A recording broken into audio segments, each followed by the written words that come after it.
Hello everyone, I'm Darren Griffiths and this is the very first Everton Show.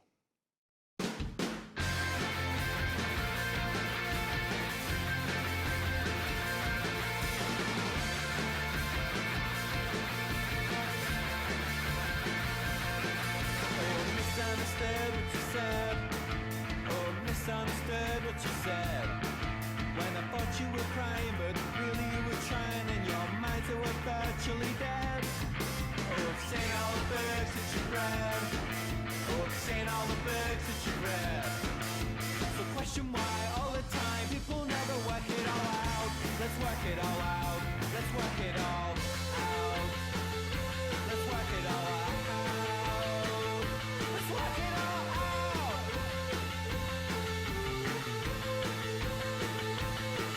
Was the US running ahead? Was the US running ahead? When I saw you trying, really you were crying, it was all going on in your head. That's Team Photograph Day. Chaotic, but an awful lot of fun. Coming up on tonight's programme, we'll hear from a plethora of Everton guests, including the man of the moment, Stephen Naismith, new signing Ramiro Funes-Mori, and of course the gaffer, Roberto Martinez. And look out for our big interview in part 3 of tonight's show, because our inaugural guest is none other than Duncan Ferguson. Alongside me in the studio tonight is one of our club ambassadors. A very warm welcome to Graham Stuart. Only one place to start, Diamond, the win against Chelsea. Yeah, what a terrific victory that was. I mean, we knew the atmosphere was going to be terrific. The lads certainly didn't let us down with their performance. It was an outstanding game to watch, exciting, and I think the way the lads went about their work was very, very impressive. They hurried Chelsea from minute one, never let them settle. There were times when Chelsea had decent possession, but it was all in front of us. We didn't really see Tim Howard having to work too hard, which was good, testament to the work the lads did out on the field, and 3 fantastic goals from Stephen Naismith as well. And Roberto Martinez certainly won the day over Jose Mourinho, didn't he? He did. It was lively on the park and it was lively off it as well. But no, it was good to see, because look, you're coming to Goodison Park, you know, and Roberto went in and did his press conference. Jose was clearly unhappy that he'd gone first. Decided the fact that he had to travel home was miles more important than Roberto doing his bits and pieces, and he let Roberto know it as well. But I think the way the manager just saw him off was quite impressive. Wasn't it just? Well, I'm sure we could discuss that terrific afternoon at Goodison Park for the entire duration of the show, but there's much to get through, so let's get some reaction. Certain pundits lauded the performance as the best of Roberto's tenure. Let's hear what the boss himself had to say after he'd seen his players dismantle the champions. You can imagine, I think the type of opposition that we were facing, it makes it a really exciting performance to analyse. You're looking at in every aspect of the game. We were very, very dynamic. I thought in front of goal, we looked like scoring every single time that we got in the final third. And then overall, the second half I thought it was fantastic in terms of the maturity of knowing how to defend. You're looking at the overall baggage of. Chelsea had 2 shots on target. One is the goal from long distance, and the other one is a header from that Radamel Falcao really late. So overall, the performance of the ball was a fantastic team performance, but full of incredible quality individuals that they are growing into something really pleasing to watch, and it's those type of performances that makes you extremely proud. What can you say about Stephen Naismith's performance? Again, it typifies the effort, the character that we have at Everton.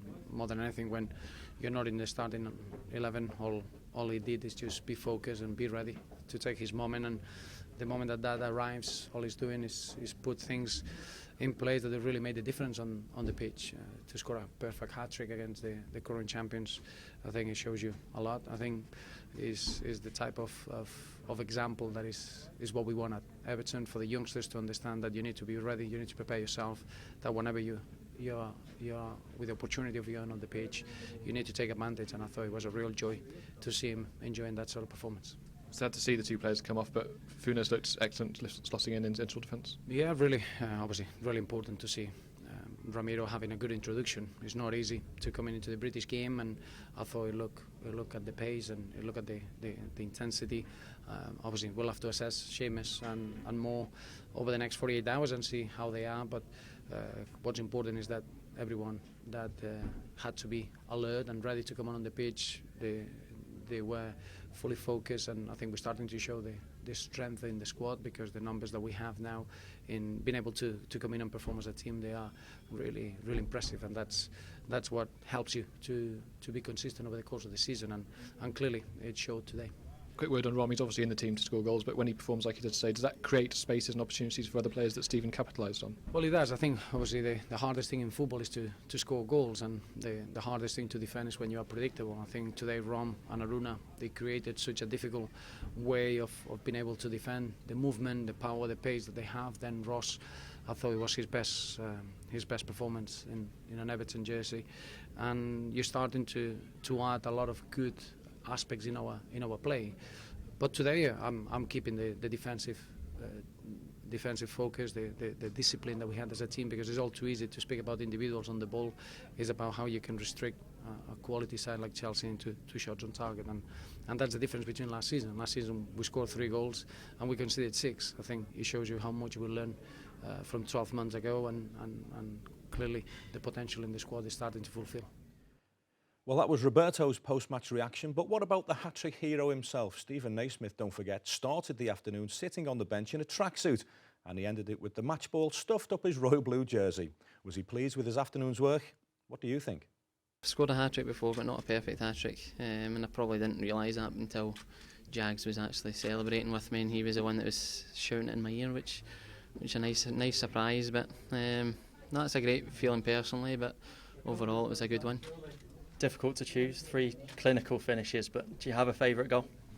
No, I think probably the third one's the one that gives you relief that you've got your hat-trick, but overall the game is pretty tight at that moment, and to get that, you know, you've kind of won the game and you can enjoy the last few moments, so I'm not going to pick a favourite though.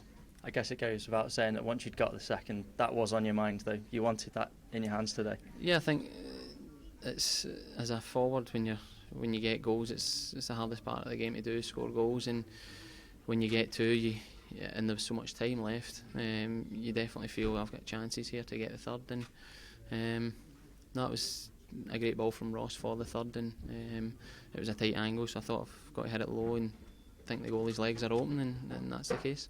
Talk us through your preparation mentally when you're coming on after just 9 minutes. It's been a tough start to the season for me, because obviously not played so many games, and as a player it's hard to keep taking when you're on the bench, but you've just got to be ready, and I think there's been a couple of occasions, and definitely in my Everton career, that I've proved that, full of my way that the season I scored. That springs to mind, and you never know in football, you just got to make sure you're ready for anything that comes up, and today's a prime example of that. You always have that confidence then that you can come on any point, make a difference. Yeah, I've got confidence in my ability, and when I get the opportunities, you've got to prove that when you get the minutes on the park, and today I've done that, so hopefully that's a bright future for me. You mentioned the assist to Ross. He got 2 in the end to add to his brilliant start to the season. Brendan Galloway put the first one on plate for you, didn't he? Yeah, he did. The first one, when I've played the ball wide to Brendan, I've known he's had to play it in early for me to beat the defenders, and it was a great ball. And Ross, I think, has probably been the most improved player at the start of this season. He's matured a lot, and he's making the right decisions in most times and most situations in a game, which is great to see. Diamond, that wasn't just a perfect hat-trick. They were 3 great goals as well, weren't they? They really were. I mean, the first one was terrific from my perspective. The way Stephen turned on the ball, the layoff to Brendan, and his absolute desire to get in that box as fast as possible. If you actually watch it and break it down, the pace he goes into that box and the desire he shows was brilliant. And the header, it wasn't easy, no, but he put it away with aplomb, and it was a really, really good start for him.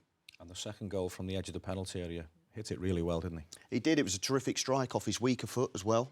So, you know, that was an unstoppable strike from Steve, and from that moment on, he must have had it in his mind, there's a chance here, this hat-trick, it would be terrific for him. With regards to build-up play, the third goal was possibly the pick of the bunch. Yeah, it was some good possession. We retained the ball really well, and then just in that clinical moment, in that final third, when you've got to be incisive, great ball through to him, and he drills it under the goalkeeper, and you know, magic time, hat-trick. So we're all delighted for him, because it was clearly frustrating for him to have started the game on the bench.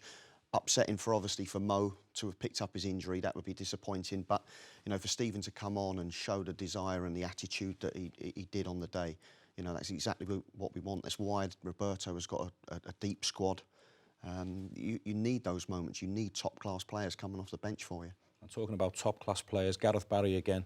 Terrific performance. Always in the right place. Always at the right time. Yeah, I mean, years and years of experience. Technically very good as well, Gareth. You know, his knowledge is second to none. And he's, you know, big games like that, you know, when you've got clever players in and around you, he's just got that experience to take up the right positions and read the game so well. Alongside James McCarthy, who had his best game of the season for me as well.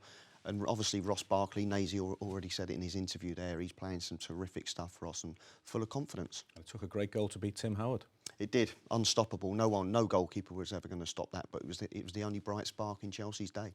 It really was an afternoon to remember. Everton 3, Chelsea 1. We'll have more of that, won't we? Well, that's just about it for part 1 of the Everton Show. After the break, we'll bring you an injury update from the manager and we'll review the last couple of weeks for the under-21s. We'll see you in a few minutes.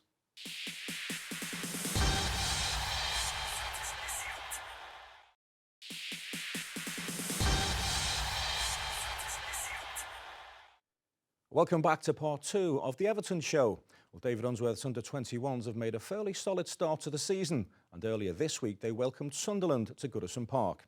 Leon Osman and Darren Gibson played for Everton. Wes Brown and Vito Manone were in the Sunderland side. The rain was incessant and it ended all square. Leandro Rodriguez was on the scoresheet for Everton under-21s again on Monday evening. The Uruguayan took just 4 minutes to notch against Sunderland at Goodison Park, latching on to Leon Osman's pass before finishing well. Osman played the full 90 minutes on his return from injury, while Darren Gibson also came through 75 minutes unscathed, as both players made their first appearances of the season. But Everton couldn't cling on to their 1-goal lead as Duncan Watmore levelled with 10 minutes left. Afterwards, though, coach David Unsworth admitted the result was probably a fair one. Probably a fair result. We started really brightly. Competed well and scored a great first goal. But then we sort of took our foot off the gas a little bit, didn't really dominate the ball as much as we would like. We stopped making passes and we stopped dominating the possession and slowly but surely Sunderland came back into the game. They're a good team. Sunderland are a good team. We knew that before the start of the game. They beat Man City last week and we knew it would be a tough game tonight no matter what team they put out. Your old teammate, David Unsworth, Third Diamond, he's doing a smashing job, isn't he? He's doing a terrific job. You know, it's a job that he's really excited by, that he's very dedicated to as well, and he shows a great deal of pride in bringing these youngsters through. And you know, every so often you get couple of the senior boys coming in, and you know, he's doing a really good job. Would you like to see more of that, Graham? We had Leon Osman and Darren Gibson both coming back from injury layoffs, playing for the under-21s. It doesn't happen as much as it used to. No, it doesn't. I mean, obviously you've only got the 3 overage players that you're allowed to play in the under-21s, which makes it difficult for the senior players to get this match fitness. Now, Gibbo's been out for a while. Ozzy's coming back from an injury as well. So for Ozzy to get the 90 minutes, Gibbo to 75, brilliant news. But it's a situation that's difficult, whereas when I was a young lad, if you've got your fitness in the reserves and then went into the first team fully fit, now the lads are invariably going into the first team straight away and trying to get their match fitness in first team football, which isn't ideal. And also when you were a kid at Chelsea, you played your reserve games at Stamford Bridge. The boys now don't play that often at Goodison, so it must be a terrific experience for them to run out to Z cars and have a go on the main pitch. Yeah, brilliant. I mean, all players want to play on the main pitch, don't they? And that's great for the lads. You know, it's inspirational just to run out at Goodison with, like you say, Daz, with Z cars coming out and a good night as well, chucking it down with rain so the ball would have been fizzing around on the pitch. I'm sure they really enjoyed themselves. Leandro Rodriguez, we don't know too much about him, but he's played 2 games for the 21s and scored 2 goals. Yeah, ideal start for Leandro, so he's going to be ecstatic about that. It does take a while to settle in to English conditions, but he's certainly made a good fist of it so far. And his English is very good, which is good for us from a media perspective. He's a really nice kid. Well, as we move forward here on the Everton Show, we'll be doing our best to get under the skin of the football club. We'll profile the excellent work that gets done away from the football pitch, and there's nowhere better to start on this, our very first programme, than with Everton in the community. The Everton Free School has been a huge success story, and earlier this week the official opening was performed at the excellent Spellow Lane facility, and of course the Everton Show was on the guest list. It's a celebration of a school that was a dream and a vision is now in a reality. And yes, we've been here since September 2012 on different sites, and now we're on our brand new school, and it's just a wonderful moment to celebrate the lives of young people, many of whom succeed brilliantly here and go on to greater things, and perhaps wouldn't have done so had a facility like this and a vision and a dream like this become reality. Kevin Miras went around the school and had a look at met some of the students and saw what was going on in the classroom and the sports hall. My English is not good. I think I'll come in next Monday a little bit here. Oh, you'll come next Monday Yeah, for a yeah. lesson? Yeah. Oh, you can join ours? Yeah. I teach you a little bit Yeah, there, that's no great. problem. Yeah, no problem. And Roberto was very generous in giving his time to listen to the speeches, to be here and to say some very kind words. Well, it's an honour and a privilege to be invited today here for the official opening of the Everton Free School as the Everton manager. You can imagine that most of the ideals and the values that we have as Evertonians, or that we have in our football club, are shared with this project. The commitment to the community, pursuing the excellence and allowing youngsters to develop and encourage them to develop, and that's why it's such a fascinating project in front of us. To provide a high quality and inspirational education for the young people of Liverpool is now a reality, and that's a huge achievement. What I would say is that any huge achievement starts with an idea, and it starts with a vision. And for me, that idea and vision is Denise. Harry Baxendale has been that idea and that vision that makes outstanding achievements to happen. And I would like to tell you, Denise, thank you for that vision that you have, and even a bit further, that your energy and drive is a true inspiration for everyone at Everton. Well, it's incredible. I mean, you can't deny that being on 3 or 4 sites, communications are difficult, and there's that sense of unity when you come onto one site. You do really feel you belong as part of a family. You're together on one site, and to have such a splendid and beautiful building to work in every day just lifts the spirits. And the results from this year's examinations are if anything, there to go by. We've got a great future ahead.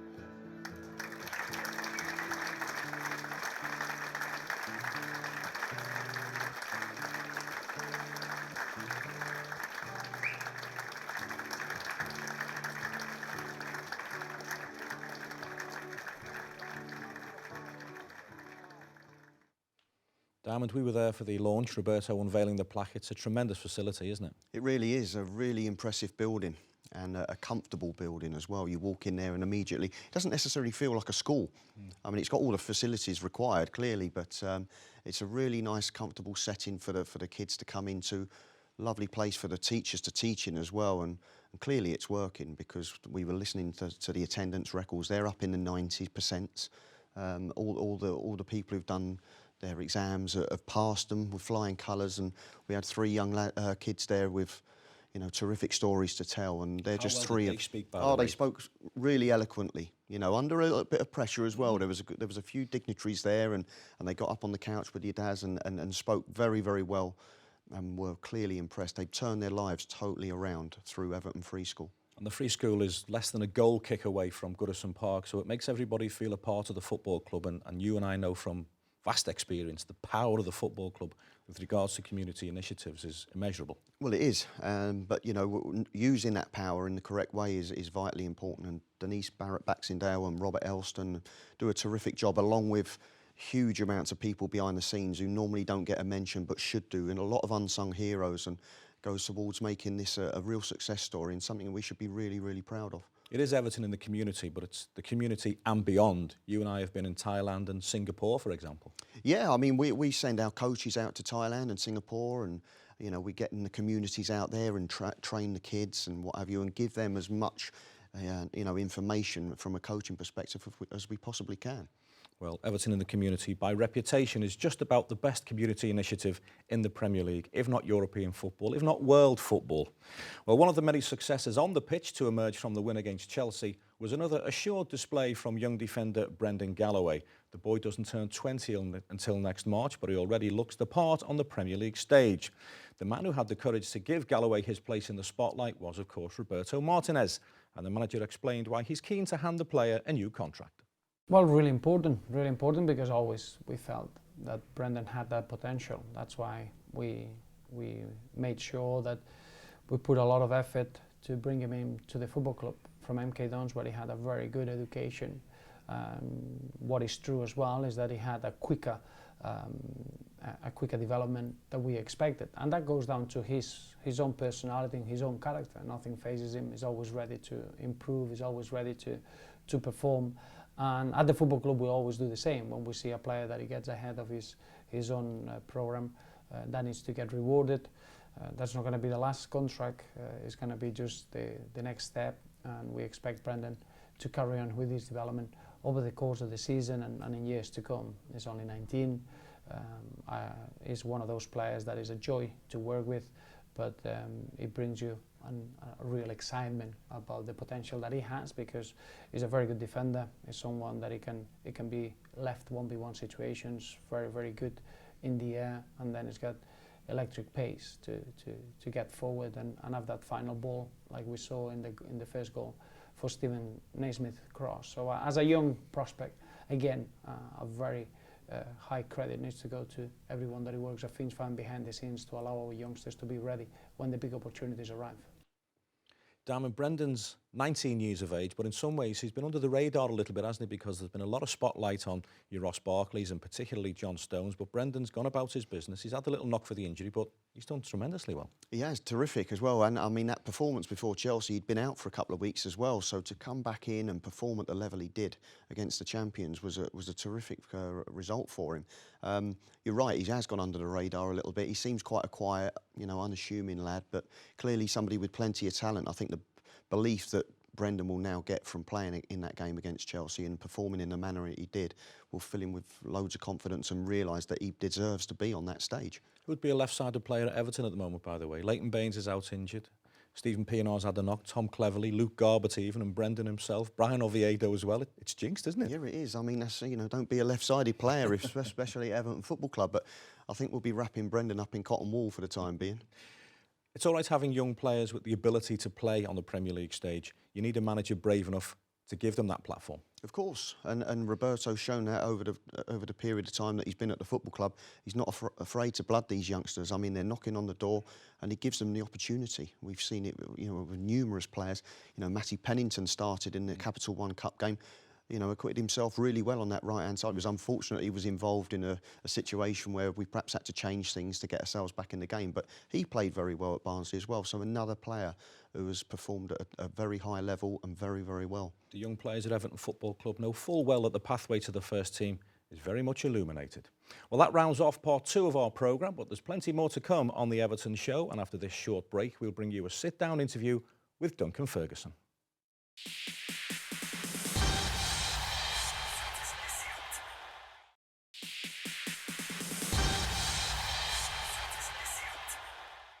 Welcome back to part 3 of the Everton Show. Now, for many Evertonians, the reuniting of Duncan Ferguson and Wayne Rooney at Goodison Park for the match against Villarreal in August was something of a dream come true.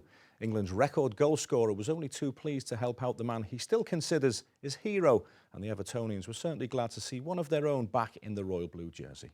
It topped a special day for Duncan Ferguson, an Everton icon who traditionally shies away from media spotlight, but was only too happy to sit down with me during the summer. Let's go right back to the beginning when you first came down to Everton, on loan from Glasgow Rangers, of course, when Mike Walker was the manager and you came down with Ian Durrant. What were your first impressions of Everton? Because I would imagine you didn't know a great deal about the football club then. Not a great deal, but I certainly knew a little bit about it. I knew that there was rumoured to be I was going to move to Everton when I was younger. I knew Howard Kendall had inquired about me at Dundee United. I didn't know that at the time, but subsequently a few months later, I started to get wind that Everton were interested. It never quite happened then. So to then come back to Everton later on, it was fantastic, and it was a great opportunity for myself. You scored your first goal for Everton in a Merseyside derby. We didn't really know it then, but that was typical Duncan Ferguson, pure theatre, wasn't it? That was a special night. Yeah, it was. It was my first derby match in England, and it was Big Joe's first game. So yeah, it was all there for us. It was a fantastic night, and obviously for a corner kick, it was great delivery, and I managed to get my head on it. So it was a special moment for myself and for the club. When you look back at highlights of your time at Everton Football Club, I suppose the 2 goals that were 10 years apart against Manchester United will spring to mind. Yeah, it was. It was fantastic. To be 10 years apart, 2 headers, Gladys Street. Obviously, the second one I wasn't taking my shirt off. You know, the 10 years had certainly been shown. But it was a fantastic atmosphere that night in the second game. It was a night game. It was just tremendous, and it was a tremendous feeling. Really, that was probably the last big moment in such a big game that I scored in. And it was the winner as well. It's always nice to get a 1-0. It was a massive game, wasn't it? Because we were closing in on a Champions League slot at the time. That's right, we're on a fantastic run, and it was, you know, and I think a lot of teams thought we were going to come unstuck there. But no, we put in a great performance. The team was fantastic, a really high intensity game, and you know, I managed to get my head on one for Mikel Arteta's delivery, who again has got top quality. So yeah, it was a good moment, and I keep on reminding Tim about it every time we pass by. You clattered Tim once or twice as well, didn't you, when he was at Manchester United? Well, yeah, he keeps on telling me that as well. I'm sure I've got a few bruises as well, to be fair, because he's a big lad, and I certainly wouldn't want to be clashing with him now. When you were playing, Duncan, you were known for dishing it out a little bit, but you'd get it back as well, wouldn't you? Always, yeah. Yeah, I mean, you know, when my back was turned, they would occasionally hit me. But no, it was I just played the game hard. I played against a lot of centre backs who played hard, and you know, yeah, I've got plenty of scars to prove that. Is there a Duncan Ferguson type centre forward a dying breed these days? Possibly the game's changed a little bit. They play a lot more for the back. Build-up plays a lot more. It's a bit slower. So maybe teams or academies are recruiting a different type of player. I'm not quite sure, but I'm certainly believe there's still a room for good target men. Just want to go back to that second Manchester United goal. Martin Tyler was doing the commentary, and he said time and again that he swears that the stadium shook when that goal went in. Is it possible for you to describe to us what it's like when you score a big goal at the Gladys Street and they go berserk? Well, it's just impossible really to explain it. It's just a massive adrenaline rush. For the 30 seconds after action, you know, you don't understand what you're doing. You don't know what you're doing, really, to be honest with you. But no, it's really hard to explain. It's just a fantastic dream, really, and it's just you wish it goes on. You can go on forever, you know. It's a special thing. Your relationship with Howard Kendall's a special thing as well, isn't it? You still call him boss, don't you? Top man. He's a top man, isn't he? He's a legend, proper legend. You know, he's a successful manager. He's a great inspiration to myself. I still speak to him as much as I can, and you know, I learn a lot from him. He's a great man. He's a proper gentleman and a proper Evertonian. What did it mean when Howard gave you the captain's armband? Outstanding. It was tremendous. I mean, who would do that? You know what I mean? Really, looking on the outside, who would give it maybe their, you know, their possibly the most controversial player really in their team. But it was just tremendous. He saw something in me, and you know, he believed in me, and to give me that captain armband, it meant the world. When you were away having your sabbatical, you were in Spain and you're out of football. Did you think about your time at Everton much? All the time, every day. I mean, when you retire, every player all around the world thinks about their career, thinks about every day what you could have done better. You know, and all the good memories as well. So you think about football constantly, 24 hours a day, really. So when I retired for football, I was thinking about Everton, I was thinking about my career, and you know, and that's what you do, because you should. It's the only thing you know, isn't it? Could you have gone anywhere else when you left Everton, Doug? Yeah, I had a couple of offers to stay in the Premier League. I spoke to 2 different managers at the time. They wanted to speak to me, so I gave them the courtesy to speaking to them. But also, you know, to tell them that I wasn't going to continue playing. I wanted to finish at Everton. I stuck to that. They offered me good contracts to continue, and I decided to knock them back because I felt as if I wanted to remember myself as an Everton player, and I'm really glad that I did that. I was going to say, what would it be like to play against Everton? But of course, you did do for Newcastle United. That must have been quite strange for you. It was terrible. It's hard, you know, because obviously, I mean, Newcastle was a tremendous club, and you know, I've got tremendous fans up there as well, and I had a great relationship with them. But to come back home and play against Everton, it was just, it was incredibly difficult. You couldn't go around smashing an Everton centre half, really, could you?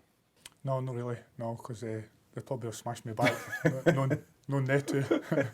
But no, I mean, it's hard. It's really hard. It's hard to explain. You've got to try and do your best, but it's very hard to put a performance in. From the day you came to Everton, back in '94 to the day you left. You played with some terrific players, didn't you? Yeah, I mean, a lot of great players and who've helped me through my career and who obviously were there to give me the service, like boys like Andy Hinchcliffe, you know, who, yeah, there's far too many players to single out, but there's a lot of great players and a lot of great professionals. Who did you enjoy playing alongside up top? Oh, up top, Kevin Campbell maybe. Yeah. Yeah, Kevin Campbell was a that would great have been player. a handful. Yeah. I'm as big as him now, and he was when he played. But no, he's a tremendous player. He scored a lot of goals for Everton. He certainly contributed to one season, he keeping us up. I think it was the season I left. But during the season, he came in and scored a lot of goals. I think he scored about 9 goals or something in X amount of games. So, yeah, Kevin was a tremendous player, and he was certainly one that I would think about. But there were other boys like Fanny Jeffers, boys like that, you know, who come through young, Scouser, good Evertonian. So, yeah, there's and obviously you've got other players, haven't you? So. Duncan Ferguson and Wayne Rooney was a dream ticket as well, wasn't it? Yeah, it was, yeah.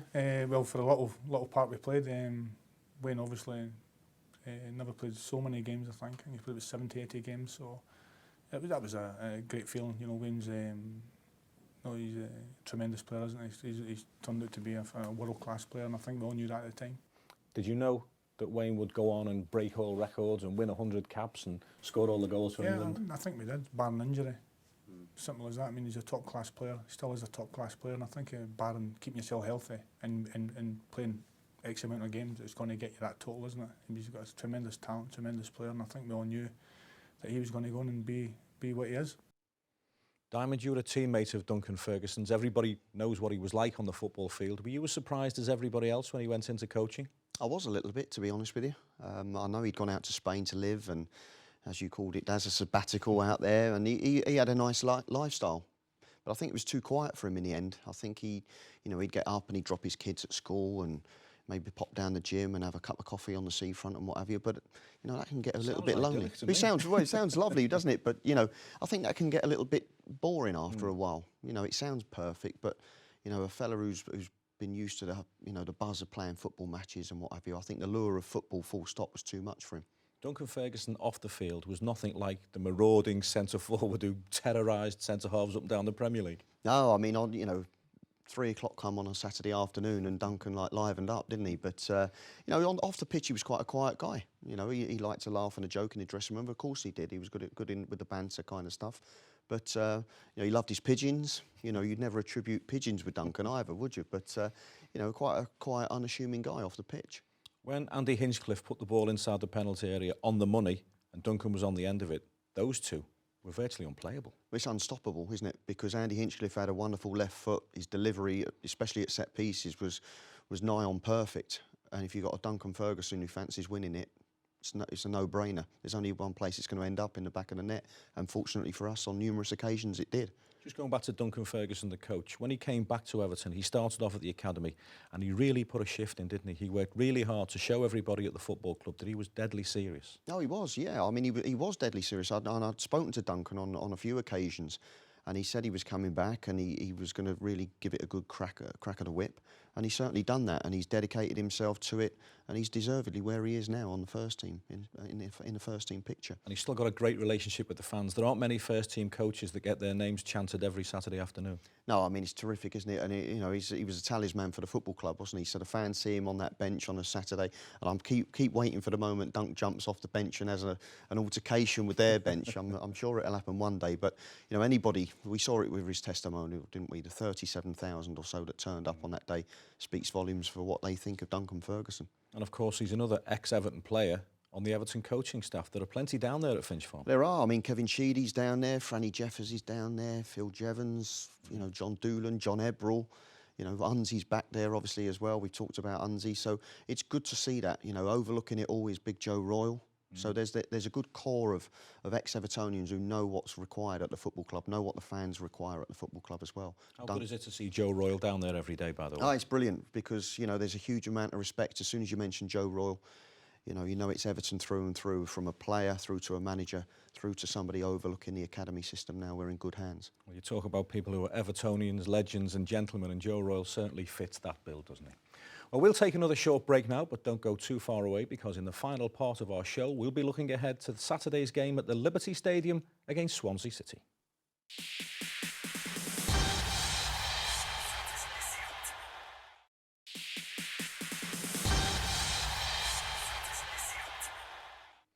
Welcome back to the fourth and final part of the Everton Show, and all our focus now is on the Premier League match in South Wales this weekend. Graham, Stuart, Swansea City looking decent, Nick? They do, up until last week when they got beat at Watford, but that was a surprise for me. I fancied Swansea at Watford last week, so they'll be smarting off the back of that, so makes it doubly difficult for us at Swansea on Saturday. He's done a smashing job, Gary Monk, hasn't he? He has, really good job. Good young manager coming through, clearly knew the football club inside out anyway, so it was a good fit for Swansea to appoint him as a full-time manager. But no, he's done a terrific job, brought some good players in as well, and I expect them to be, you know, certainly top half of the Premier League. When you look at their players, John Joe Shelvey stands out, doesn't he? I think he's been very, very good, John Joe Shelvey. It's no surprise he's been entered into the England setup. I think he was a decent player when he was at Liverpool, but probably a little bit immature with it. But certainly when he's gone to Swansea, you know, Gary Monk's told him that you're in the middle of the midfield. I need some maturity from you, because some good performances. He certainly delivered. It's certainly a difficult place to go, the Liberty Stadium these days. And a return to Swansea City, of course, is always a special journey for Roberto Martinez. The Swans provided him with his first job in management, and he's still revered in that part of the world for the part he played in getting the club to where it is today. On Saturday, though, he'll get his usual round of warm greetings over and done with. Then he'll set about tackling a side who have continued the excellent form they showed last term. I think they started where they left it last campaign. Very impressive season. The way that they've been able to be flexible. They are a unit that they work extremely hard for each other, but clearly they are a technical side. They're a side that they want to get the ball. They're a possession team, and they've got players in very good moments of form. Then you got the new signings. They adapted really well into the pace of the game, from Ayew to different solid, experienced players that they show continuity in the side.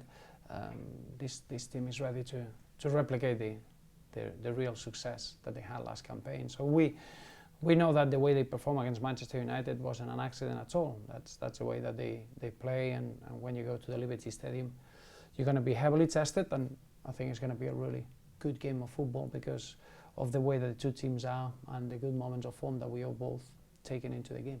What does it say about Ayew to come into a new league and win the Player of the Month award in August? Very impressive. You don't get that sort of adaptation so quickly. You need to be a very intelligent human being, away from being a footballer, and that he can adapt to the physicality of the league. I think he's a clever footballer, technically very, very gifted.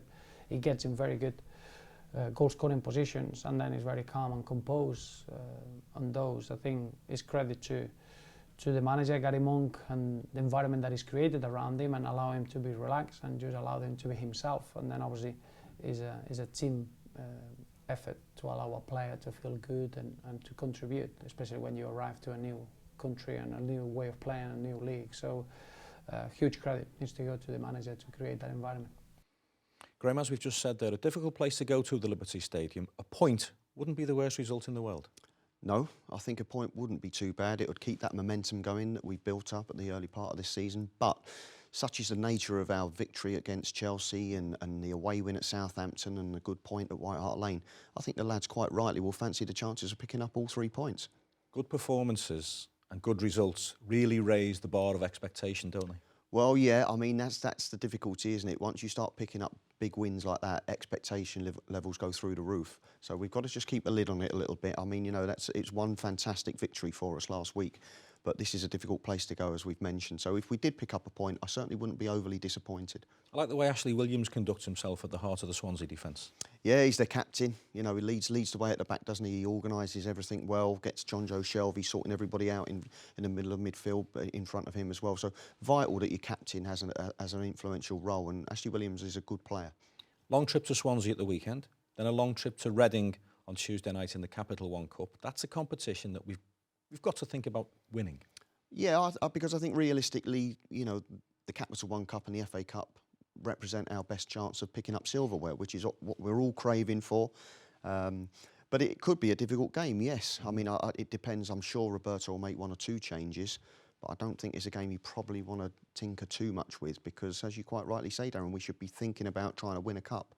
Long journey, so we know from experience that it will go to extra time and penalties, and we won't get back till 3 o'clock in the morning. Well, I don't care because I think you and Snods are doing It's that me and game. Snods in the So as long as I don't care how long it takes, as long as we get the positive result at the end of it and we're still in the hat. It is all about just getting through to the next round of the Capital One Cup. The performance is secondary, isn't it? It is to a degree. I mean, obviously, you want good performances. Normally, if you perform well, you get what you deserve in the end, and that's a win.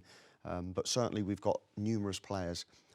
For example, Gerard Deulofeu, his performance in that second half is a huge reason as why we're still in the cup. So whoever comes in and whoever starts that game, come on, let's get through the game. It's another big week for Everton Football Club. Well, after all the drama of the tremendous victory against Chelsea at Goodison, it was perhaps excusable to overlook the debut of Ramiro Funes Mori. The Argentinian was pressed into action when Seamus Coleman was forced off with an injury. He then proceeded to acquit himself really, really well, and having enjoyed his first taste of Premier League action, he now wants a bit more of it at Swansea. Well, it's going to be a tough game, you know. Every game in the Premier League is very hard, so we have to keep on working hard and keep winning games. So to be at the top places in the table. You could come up against a fellow Argentine international, Federico Fazio. What can you tell us about him? Well, he's a very strong player. You know, he's been in most of his career in Europe, so he has a lot of experience and obviously to have a good game. You've trained with our strikers now for a little while, Romelu Lukaku, Stephen Naismith, Aruna Kone. Do you think they can cause him some problems? Yeah, I think they are very good forwards. You know, you have to always be the moment that I practice with them. They're very strong players and very smart players. So obviously, I hope they have a good game and score for us. It's a lot better for us. Can that help you as well to train with players like that?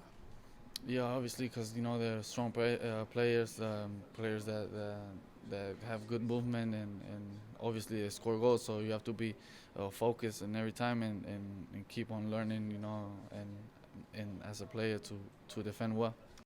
Diamond, he wasn't on the pitch long against Chelsea, but didn't he do well? He did very well. I fully expected it as well. I mean, he's clearly a top player, and we had the delight of seeing that as well. Good opportunity for him as well. It's always nicer to come on when you're 3-1 up, and there's a great vibe around the place. So clearly, he was comfortable with that, and he showed it. He went up and won his first header conclusively against Diego Costa, and you could hear the murmur around the stadium, thinking we've got a good player here. Yeah, I mean, he's clearly not very well known before he came to Everton, but we saw his credentials. The manager recognised how good a player he was, spent the money, and the Evertonians have seen, not for a long time, but for 10 minutes or so on Saturday, what he's all about. Wasn't shy to bring the ball out of defence either, was he? No, that was good as well to see. Good to have a left-footed centre half in our lineup as well. That was nice. It's good to know that in the future that we can rely on somebody with a left foot as well. So all in all, brilliant for him. If you're going to slot into the back four of a Premier League football team, the fact that he speaks perfect English, it must help.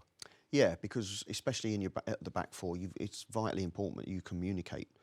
And you've got Jags or Stonesy or whoever alongside you there. You've got to be able to speak the lingo, as it were, and clearly his grasp of the English language is very, very good. So that is not a hurdle we're going to have to overcome. The defence kept a clean sheet at Southampton, another clean sheet at Tottenham, conceded 1 goal against Chelsea, and that was a wonder goal. Just conceding 1 goal in those 3 games, you'd have taken that, wouldn't you? Oh, of course you would have, yeah. And I mean, it's testament to the work that's being done on the training ground. Clearly, Roberto has looked to keep a settled back four, or back 5 if you include Tim Howard in that as well. And I think that's important as well because if you can name the same team, or certainly your same back 5. It helps that momentum, it helps that understanding, and when you're keeping clean sheets, you don't want to change something that's not broken. Tim's been in good nick, hasn't he? Really good nick. Yeah, won the Player of the Month, didn't he, as well, and deservedly so. He's made some terrific saves. He's kept us in games at certain times as well. So, clearly Tim has come back from his break in the summer, refreshed, ready to go again, working hard, and showing us exactly what we already knew, that he's a top-class goalkeeper. And Funes Mori, it's not the most analytical way to assess a defender's credentials, but we'd like to think if he's an Argentinian international, the players he's training with, he must be a right good defender. Oh, there's no doubt about that. When you're going to kind of come up against the likes of Messi and Aguero and people like that, you know, you're going to have to be on your toes. But, you know, he showed he's good in the air, comfortable on the ball, you know, and we're going to see an awful lot more of him. There's no doubt about that. Just finally from yourself, Graham, what about the away support this season? It's been unbelievable. Well, it is. I mean, the Evertonians love a day out, don't they? You know, they make the most of it and they turn up in their thousands. And I know for a fact the lads really do appreciate that. We all do. You know, it creates a terrific atmosphere.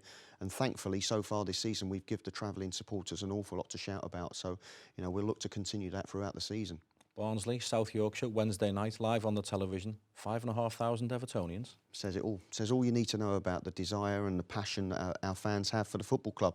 You know, all you've got to do is pull on that shirt and give 90 minutes of effort and desire and quality, and they'll back you all the way, our fans. And they'll be there in their thousands in South Wales at the weekend. Well, that just about wraps things up for our very first Everton show. My thanks to Graham Stuart alongside me. Thanks to all of you who've been watching. We very much enjoyed your company. We hope you've enjoyed watching, and we hope you'll join us again, same time, same place next week. We were dancing at Goodison Park last Saturday, weren't we? Let's hope we're singing in the valleys this weekend.